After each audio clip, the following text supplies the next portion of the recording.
নমস্কার বন্ধুরা, অঙ্কিতা রান্নাঘরে সবাইকে স্বাগত জানাচ্ছি। আজকে বানাবো ছোট মাছ দিয়ে বাটি চচ্চড়ি। চচ্চড়ি বানানোর জন্য মাছের মধ্যে এবার দিয়ে দেব পেঁয়াজ। এখানে আমি দুটো বড় সাইজের পেঁয়াজের ব্যবহার করছি। একই সঙ্গে দিয়ে দিচ্ছি কুচিয়ে নেওয়া আলু। আলুটাকে এইভাবে একটু বড় বড় করে কেটে নিতে হবে। তারপর দিয়ে দেব আদা আর তার সঙ্গে কাঁচা লঙ্কা।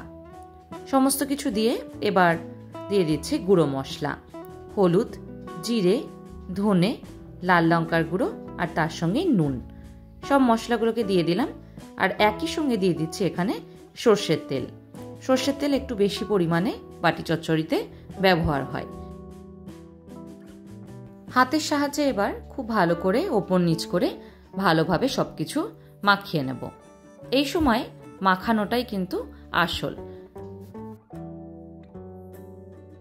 একটু সময় নিয়ে আলতো হাতে সবকিছু মাখিয়ে নিতে হবে, যাতে মাছগুলো গোটা গোটা থাকে আর তার সঙ্গে ভালোভাবে মেখেও যায় সব মশলাগুলো।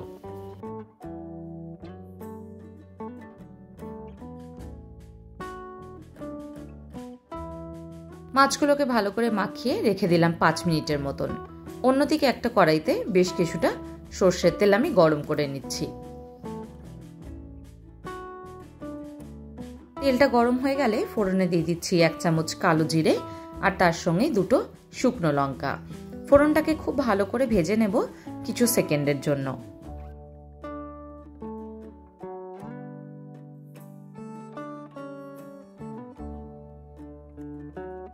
ফোড়নটা ভালো করে ভাজা হয়ে গেছে। এবার দিয়ে দিচ্ছি আগের থেকে মাখিয়ে রাখা সব মশলা দিয়ে মাছটা।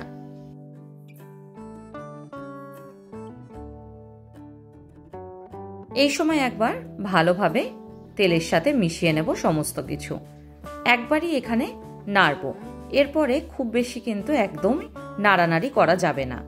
একদম লো ফ্লেমে রেখে এবার মাছ আর সবজিগুলোকে সেদ্ধ হতে দেব।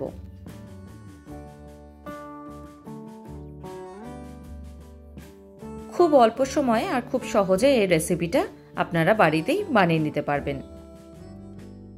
গ্যাসের ফ্লেমটাকে একদম লোতে রেখে আমি এক পিঠটা ভালো করে ভেজে নিয়েছি। এবার উল্টে দিয়ে অন্য পিঠটাও ভালো করে ভেজে নেব। দেখুন, উল্টানোর সময় এইভাবে আস্তে আস্তে করে উল্টাতে হবে। আর নিচের দিকটা এইভাবে লেগে লেগে গেলে খেতে সব থেকে বেশি ভালো লাগে। খেয়াল রাখবেন খুব বেশি যেন পুড়ে না যায়। হালকা যখন রং বদলাতে শুরু করবে সেই সময় খুব হালকা হাতে একবার করে নেড়ে নিলেই হবে। খুব বেশি নাড়ানাড়ি করলে মাছগুলো কিন্তু একদম ভেঙে চুরে যাবে। গরম ভাতের সাথে এই রেসিপিটা সব থেকে ভালো যায়।